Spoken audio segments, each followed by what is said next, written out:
Allô. Allô, Eliana. Enchantée. Salut.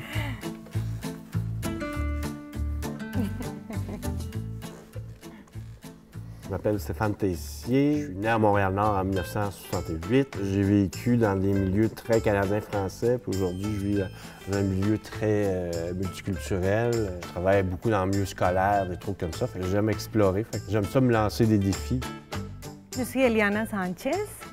Je viens de la Colombie. Je suis psychologue. Ça, c'est ma profession. Ça fait presque 4 ans que je suis ici. J'adore ce pays. Ils m'ont donné vraiment l'opportunité de changer ma vie.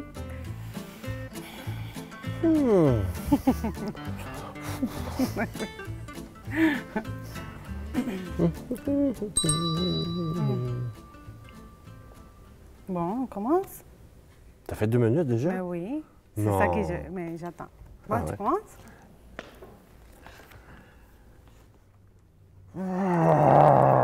Bon. Oui, mais je cherche les mots en français.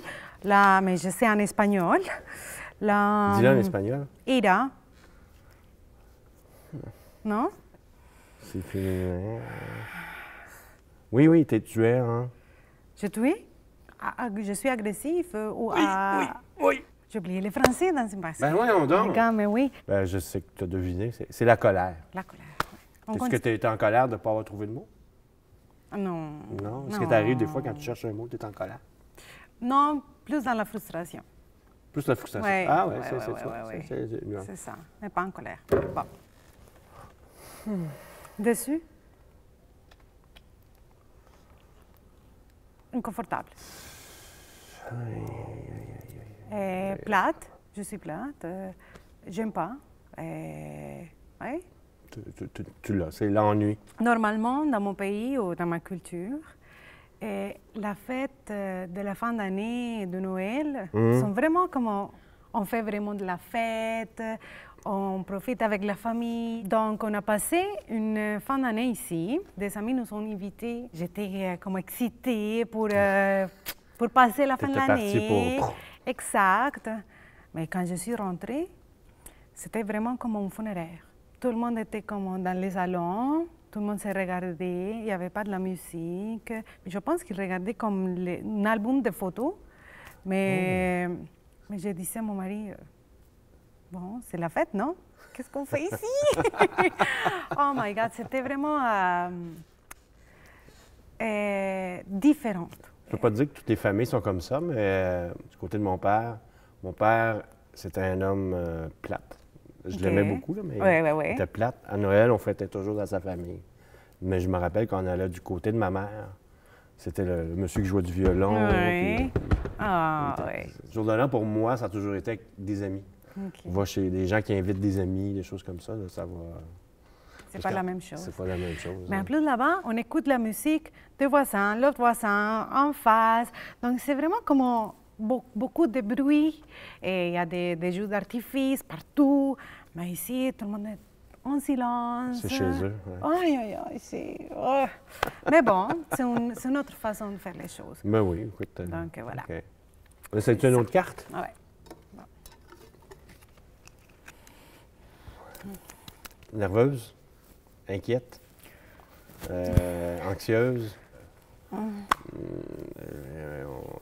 Mais tu as dit presque tout. Le stress. Ah, le stress? Ouais. Ah, OK. Ouais. Tu as trouvé quelque chose de stressant par rapport à un choc culturel? Ou... Moi, j'ai grandi dans Montréal-Nord, il n'y avait que des Blancs. Il n'y avait pas de Noirs. Puis, quand je suis revenu plus tard, j'ai vu des nouveaux groupes culturels. Au début, j'ai eu le réflexe de « Ah! » Pour moi, ça a été... C'était parfois des moments, je dirais pas de stress, mais un regard avec un étranger que je trouvais inquiétant. C'est un peu malaisant, des gens que je connais pas leurs coutumes, je connais pas leur langue. Mais c'est tombé rapidement parce que moi, j'ai joué à des jeux, à des sports qui étaient pratiqués par d'autres communautés. Comme le basketball puis le football, c'était pas joué par les Québécois. Non. Fait que j'ai dû aller voir des Italiens, j'ai dû aller voir des Haïtiens, j'ai dû aller voir... fait que ça a changé un peu? Oui, moi, je trouve que les lieux de rencontre C'est super important. Créer des événements culturels ou sportifs, des choses comme ça, je trouve ça rassemblable. Ouh. Anxiété.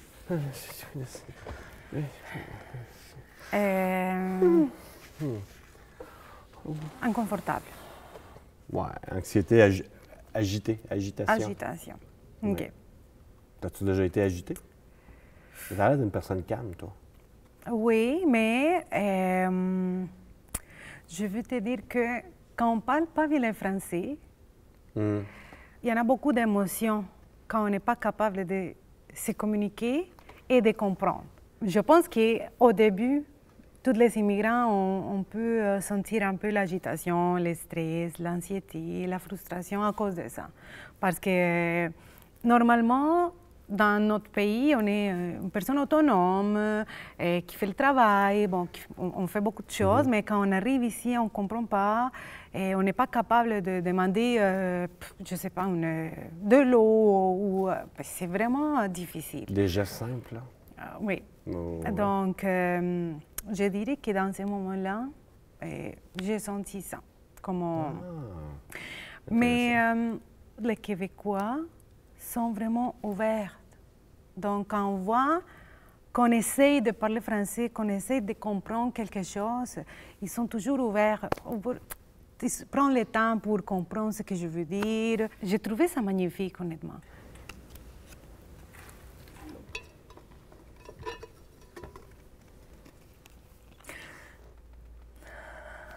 La peur? Oui, c'est ça. Ah la oui? peur. Oui.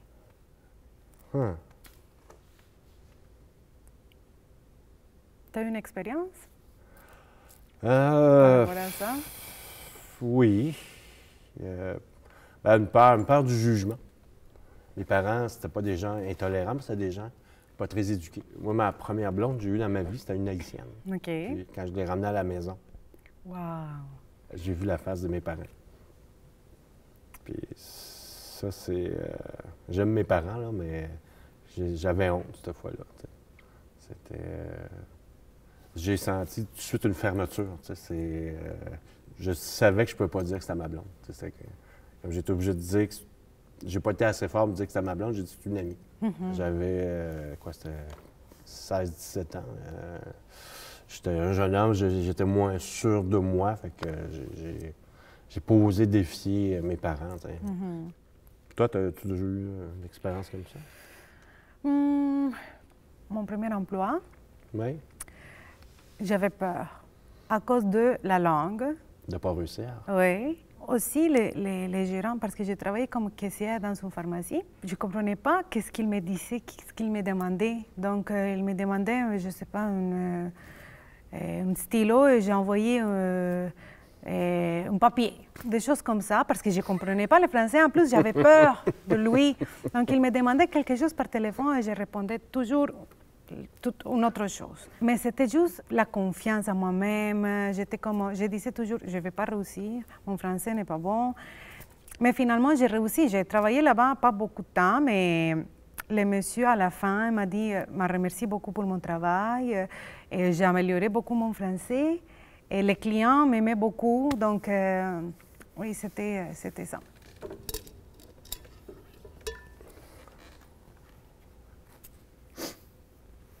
Pleurs, triste, la tristesse. Bravo, t'es bonne. Mais je dirais que ça, c'est un sentiment très, très commun pour nous. Par exemple, pour moi, c'est être loin de ma famille. Ah, oui. Ça, oui.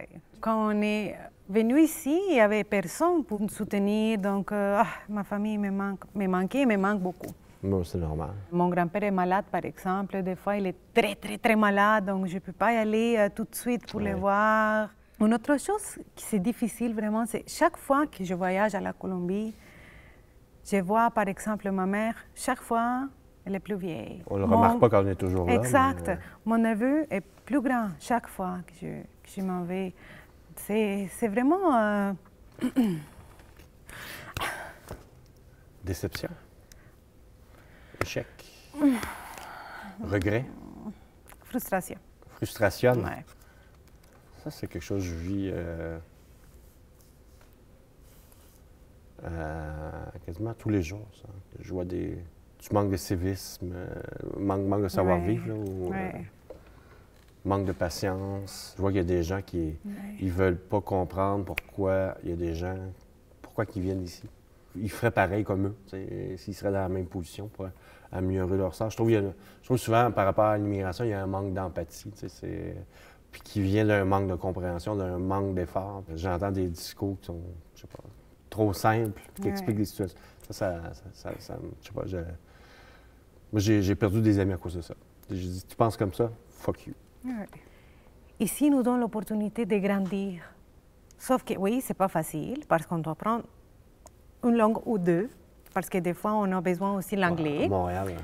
Et on doit faire aussi les études, retourner aux études, faire la carrière une autre fois. Oui, c'est difficile, mais si on veut, on peut réussir. Il y en a beaucoup de travail, oui, mais c'est aussi la manière comme tu fais face dans la vie. Donc, c'est vraiment l'attitude qui compte. Mais c'est à toi aussi, comme la responsabilité de changer la mentalité des autres. Je ne veux pas que les autres viennent me juger pour la couleur de ma peau. Fais face à ça et continue la vie. Toi, as-tu des sujets que tu aimerais parler? Mais oui, je vais te raconter une histoire. OK. C'est par rapport aux funéraires. Ah, mon Dieu! La première chose, c'est qu'ici, la personne qui est décédée, on les voit, on peut les toucher. Ah ouais, ils sont dans une... Ouais. Oh my God. Pas chez vous? Mais oui, sauf qu'on n'ouvre pas. Il y a une vitre? Oui, une vitre. Ah. Et l'autre chose, c'est que je ne sais pas si c'était comme particulièrement cette funéraire, mais quand je suis arrivée, tout le monde était comme à la maison. Allô, ça va? Tout le monde avec une sourire, nanana. Oh my God, je ne vois pas personne comme triste. C'est souvent une occasion où les gens ne se sont pas vus depuis très longtemps. J'aime pas les funérailles. Moi, enfant, ça m'a traumatisé parce que mes parents, ils sont nés dans les années 1930, fait que c'est une autre génération. Ils ont grandi avec le corps qu'on expose pendant 3 jours. Ça fait que pendant 3 jours, il faut que tu sois là pour recevoir les gens. Ça se peut qu'à la fin de la première journée, tu n'as plus envie de pleurer. Oui, t'as raison. C'est surréaliste. Pour ma mère, on l'exposait une journée, puis les funérailles, l'enterrement, c'était la même journée.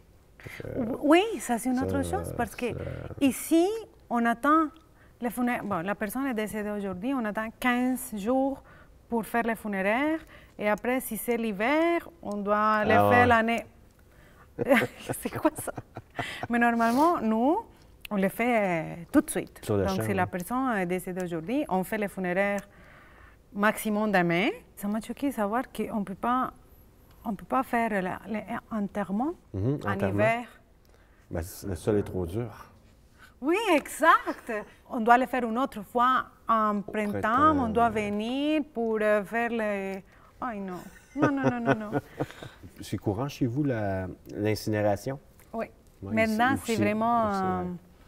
Mais par exemple, mon grand-père, il ne veut pas. C'est comme chaque génération a comme ça. Chez toi, en Colombie, comment on voit ça? Ici, on parle des gens qui sont en fin de vie, là, puis là, mourir dans la dignité. Là. Mais ça... Est-ce que la Colombie est plus traditionnelle qu'ici? J'imagine pour une vie. Là-bas, la religion est très... Oui, c'est ça, je pensais. Oui, on est très catholique là-bas. La religion prend beaucoup d'espace. Avec la nouvelle génération, je peux te dire qu'on est plus ouverte à tout ça. Mais ça, c'est une chose que j'adore d'ici. Que ça existe, la fin de vie. Mais là-bas, non, ça n'existe pas. C'est vraiment comme l'homosexualité là-bas, c'est encore comme oh my God, non, tout le monde est comme oh mon Dieu, mon Dieu, mon Dieu, mon Dieu. Les homosexuels ne peuvent pas s'afficher en public. Non. Y a-t-il des choses dans ton pays que tu aimerais qu'il existe ici? La famille. Parce que moi, je trouve qu'ici, la famille n'est pas très proche. Ah, OK, tu trouves ça froid un peu. Oui, j'aimerais ça. J'aimerais avoir comme le sentiment de la famille. Et on est plus expressif. Ouais. Mais une autre chose, ma ville est très propre. Tout le monde s'aide. Ah, c'est bien. Oui, j'adore ça. J'adore comment les sentiments d'empathie, comme on dit, donc d'aider les gens. Là-bas, tout le monde dit bonjour et au revoir. Ça, c'était une autre chose. Ouais. Ici, quand je suis arrivée, on était avec des amis québécois et on était au restaurant. Donc, j'ai dit à la personne qui était au comptoir, bonjour, ça va? Les serveurs qui est venu, bonjour, ça va? Quand on est parti, merci beaucoup. Et quand on est sorti, mon ami m'a dit, mais très sérieux, tu pratiques la salutation dans la francisation? Mais j'ai dit non, pourquoi? Parce que tu as dit bonjour et au revoir à tout le monde. Mais oui, c'est normal. Mais dit non, c'est pas normal ici. Ça fait partie de la culture aussi. Oui.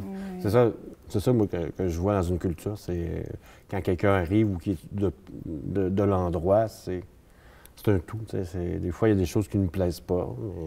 Mais, le choc culturel, c'est quand on ne connaît pas quelque chose, on vient de réaliser que ça existe ou qu'on doit le faire comme ça, mais qu'on ne l'a jamais fait. Un autre choc, c'est aussi comme quand mes valeurs propres, je ne les vois pas dans les choses que l'autre les fait. Moi, j'ai pas vraiment peur des rencontres culturelles. J'ai peut-être peur d'utiliser les mauvais gestes, les mauvais mots, peur de choquer, peur de déranger. J'aime pas déplaire aux gens. Je me considère comme une personne tolérante et respectueuse. Oui, je me suis rendu compte de ça. Et il y en a. C'est ça dans les rencontres que j'aime. Moi, ça me fait rire, moi, ces expériences-là. Hey, ça a été un plaisir de te connaître, mademoiselle. Moi aussi. C'est une culture différente, mais c'est pas ça qui nous a empêchés de parler. Ça a l'air d'une personne qui aime la vie, c'est de la bonté. Des occasions comme aujourd'hui, c'est des occasions de discuter de choses que je fais pas toujours. Lui, elle était comme très active et tout ça, donc j'étais vraiment à l'aise. On ne réalise pas à quel point l'exercice d'immigrer, ça change vraiment la vie. C'est vraiment à l'intérieur qu'on change vraiment.